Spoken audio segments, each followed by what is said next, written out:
Aprendo en casa.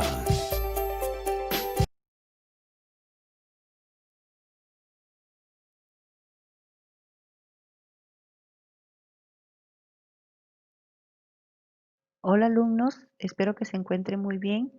Les habla su profesora Emma Montejo Cardosa, profesora del curso de Cívica. Hoy trataremos el tema sobre los niños y adolescentes sujetos de derechos.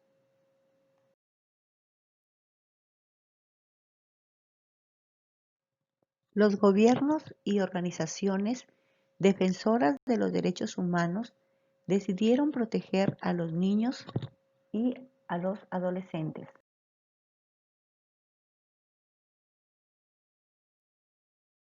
Para ello, tomaron como base los siguientes fundamentos. Primero, el desarrollo saludable de un menor es fundamental para el futuro de cualquier sociedad. Y segundo, los menores son dependientes de los padres para desarrollarse.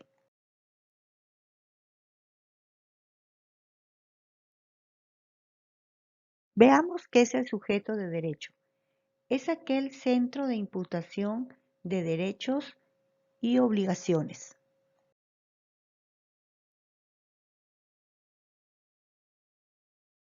Considera cuatro tipos de sujetos de derecho: el concebido, la persona natural o física, la persona jurídica y las organizaciones de personas no inscritas. Vamos a ver cada uno de ellos.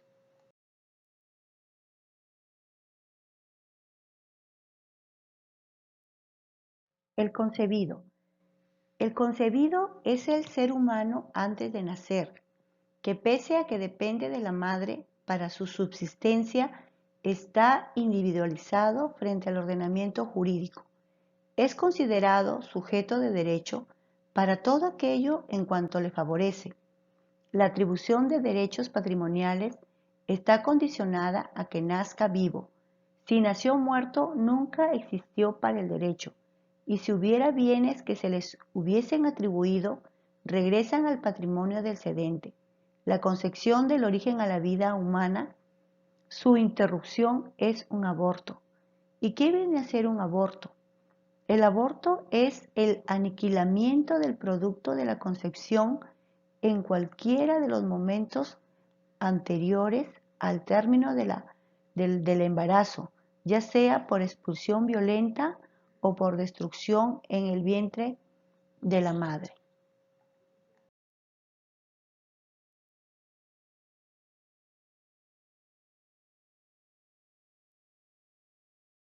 Segundo, la persona natural o física.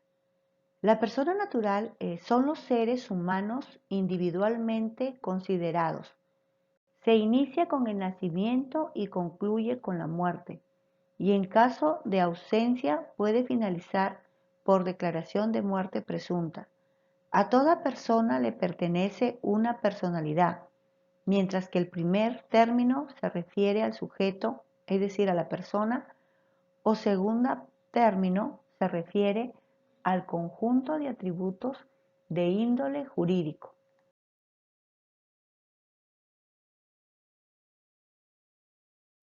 ¿Qué atributos presenta la persona natural? El primero es el estado. Se llama estado a la situación que determinada persona ocupa dentro del grupo familiar o dentro de la sociedad. El estado se encuentra determinado y también influenciado por acontecimientos y factores diversos como la edad, sexo, el matrimonio, el divorcio, la adopción. Por ejemplo, el estado le corresponde al que ha contraído matrimonio. Estos estados se inscriben en la RENIEC. El nombre, atributo que sirve para identificarlos y diferenciarlos de otras personas. Comprende dos elementos: el nombre patronímico o apellido que proviene del padre y de la madre. Estos son hereditarios. El nombre de pila o prenombre. Toda persona tiene el derecho y el deber de llevar un nombre. Esto incluye los apellidos. Al hijo matrimonial le corresponde el primer apellido del padre y el primero de la madre, según el artículo 20 del Código Civil. Al hijo extramatrimonial le corresponden los apellidos del progenitor que lo haya reconocido. Si es reconocido por ambos, lleva el primer apellido de los dos. El adoptado lleva los apellidos del adoptante o adoptantes. La mujer tiene derecho a llevar el apellido del marido agregado al suyo y a conservarlo mientras no contraiga nuevo matrimonio. Cesa tal derecho en caso de divorcio o por nulidad del matrimonio. El atributo de la capacidad es el atributo consistente en la idoneidad para ser sujeto de derecho. Es la aptitud que la ley reconoce a una determinada persona para el gozo o para el ejercicio de sus derechos civiles. Ya chicos, se trata de un derecho extrapatrimonial y por tanto no es susceptible de negociación. Se distingue dos clases de capacidad. Primero, la capacidad de goce, que es la aptitud de ser dueño o titular de un derecho. Es un atributo esencial de toda persona natural. La capacidad de goce la tienen todos. Surge con el nacimiento y solo concluye con la muerte. Segundo, la capacidad de ejercicio. Es la aptitud que la ley reconoce a la persona para ejercitar por sí misma sus derechos civiles. Es pues la libertad de obrar. Actualmente se adquiere plena capacidad de ejercicio cumpliendo los 18 años de edad, según el artículo 42 del Código Civil. ¿Ya? Ahora, en cuanto al domicilio, se entiende como domicilio el lugar donde permanentemente vive una persona o una familia. La desaparición consiste en que una persona no se encuentra en su domicilio y no se tiene noticias sobre ella, es decir, sobre su paradero. Para que se declare la ausencia de una persona, es necesario que transcurran 2 años desde que se tuvo la última noticia. Aquí se tiene que tener en cuenta también, en caso de que esta persona desaparezca, la declaración de muerte presunta, se presume que una persona ha muerto y consecuentemente procede su declaración de muerte presunta, que está contemplada en los artículos 63 de la Constitución.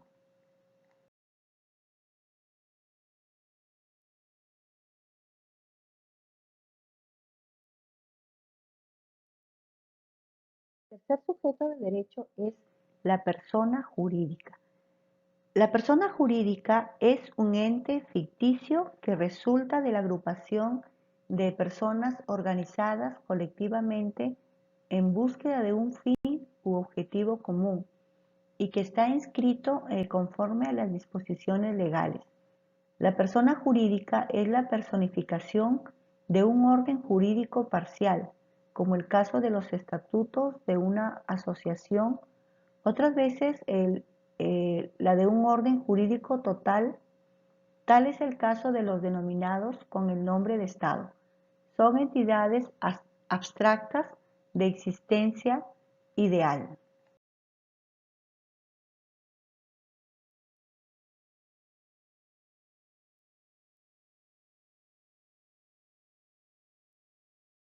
También tenemos las clases de personas jurídicas. Las personas jurídicas sin fines de lucros.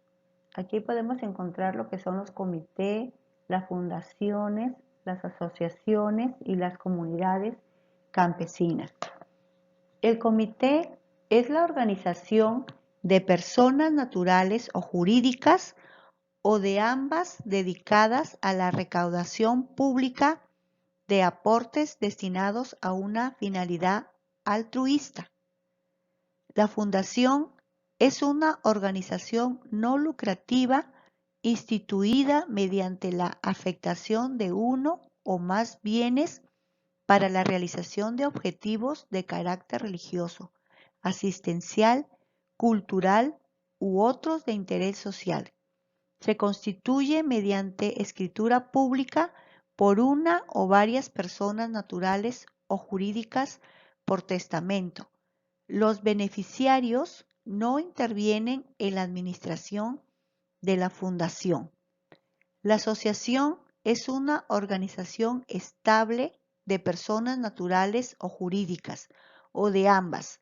A través de una actividad común persiguen un fin no lucrativo.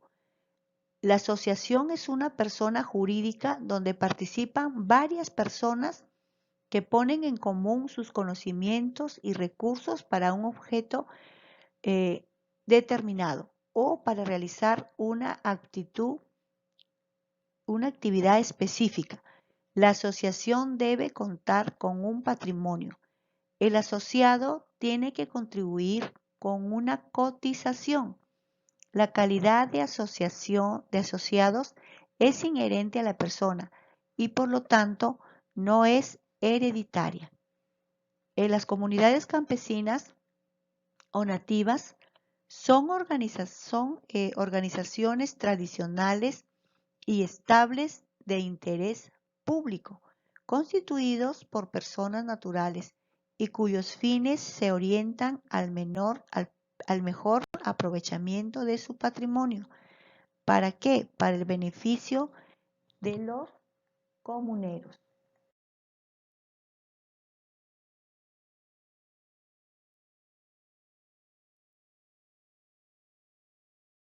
Las personas jurídicas con fines de lucro son sociedades mercantiles. ¿Y qué son las sociedades mercantiles? Son aquellas que surgen por la voluntad de dos o más personas para realizar actividades económicas con fines de lucro, es decir, búsqueda y reparto de ganancias. Están reguladas por la Ley General de Sociedades. Tenemos los siguientes tipos de sociedades mercantiles: sociedades colectivas, sociedades en comandita, sociedades comerciales de responsabilidad limitada y lo que son las sociedades anónimas. Vamos a explicar un poco, hablar un poco de cada una de ellas. Las sociedades de capital o compañía anónima o sociedad anónima, en esta las obligaciones sociales están garantizadas por un capital determinado y los socios solo están obligados a responder por el monto de su acción. Así que al cancelar el monto de su acción o paquete accionaria, se deslinda de responsabilidad sobre las obligaciones de la empresa que pudieran superar este aporte. Las sociedades o compañía o nombre colectivo o sociedades colectivas, en esta las obligaciones sociales están garantizadas por la responsabilidad ilimitada y solidaria de todos los socios. Esto quiere decir que todos los socios están en el deber de afrontar todas las obligaciones de la empresa. Por lo tanto, si un socio fuera incapaz de responder por falta de dinero u otros motivos, los demás socios asumirán el compromiso. Este sistema está en desuso por el alto nivel de riesgo que representa cada socio al afrontar la totalidad de las obligaciones de la empresa. Así, si una división de la empresa hace un mal negocio y quiebra, arrastra a todos los demás, aún sin tener nada que ver en el proceso. En su origen fue viable porque se basaba en propiedades familiares y cada uno de los miembros de las familias con un alto valor ético y moral respondían solidariamente por las obligaciones contraídas. La sociedad mixta o compañía de comandita o la sociedad en comandita, aquí se agrupan las dos modalidades. habiendo socios cuya responsabilidad social se limita a una suma determinada y otros llamados socios solidarios o comanditantes, cada uno de los cuales responde por el total de las obligaciones de la empresa. Las sociedades de responsabilidad limitada, aquí las obligaciones sociales están garantizadas por un capital determinado dividido en cuotas de participación. Se diferencia de las compañías en que no son fácilmente transmisibles, ya que las cuotas no se pueden representar en acciones ni títulos negociables.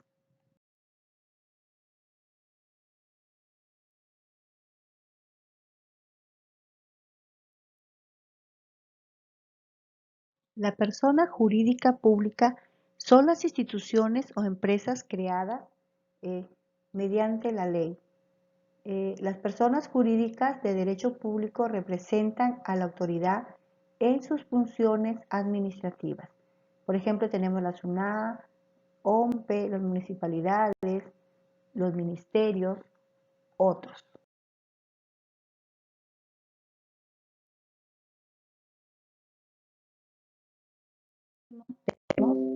Las organizaciones de personas no inscritas. Este conjunto es el conjunto de personas que se organizan buscando un fin valioso, pero que no han cumplido con el registro correspondiente, por lo cual no constituye una persona jurídica. Sin embargo, es regulada por nuestro ordenamiento jurídico como una agrupación que bajo ciertas circunstancias es susceptible de tener derechos y deberes diferentes de sus integrantes, como si se tratase de una persona jurídica. Muy bien, chicos, eso ha sido todo por hoy. Nos vemos en la siguiente clase. Hasta pronto.